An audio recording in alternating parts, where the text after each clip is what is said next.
સુરેન્દ્રનગર શહેરમાં આવવા જવા માટે નર્મદા કેનાલ ઉપરનો જે બ્રિજ હતો, જે જર્જરિત થતાં આ બ્રિજને આજથી 5 મહિના પહેલાં બંધ કરવામાં આવ્યો હતો.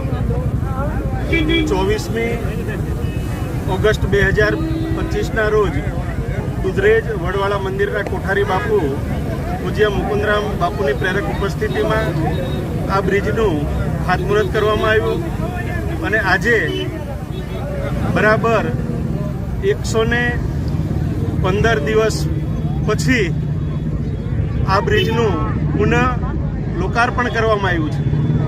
આ બ્રિજ થવાને કારણે જે સુરેન્દ્રનગર શહેરમાં છેક કચ્છ, માળિયા, હળવદ, ધ્રાંગધ્રા આ બાજુ છેક બહુચરાજી, પાટડી, દસાડા સાઈડથી આવતા લોકોને ખૂબ જ મુશ્કેલી પડતી હતી.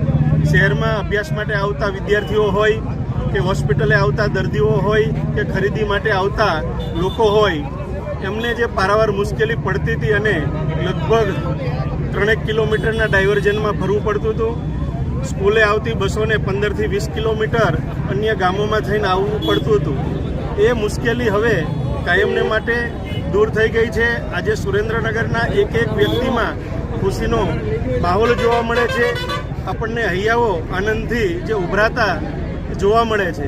અને આજે વડવાળા મંદિરના પૂજ્ય મુકુંદરામ બાપુની પ્રેરક ઉપસ્થિતિમાં અને અમારા જિલ્લા ભાજપના મહામંત્રી ભાઈ શ્રી હાર્દિકભાઈ ટમાલિયા, અમારા શહેરના અધ્યક્ષ ભાઈ શ્રી દેવાંગભાઈ રાવલ અને પાર્ટીના સૌ પદાધિકારીશ્રીઓ, અધિકારીગણ અને સંગઠનના સૌ અને ચૂંટાયેલા સૌ જનપ્રતિનિધિશ્રીઓની પ્રેરક ઉપસ્થિતિમાં આ બ્રિજને ખુલ્લો મૂકવામાં આવ્યો છે.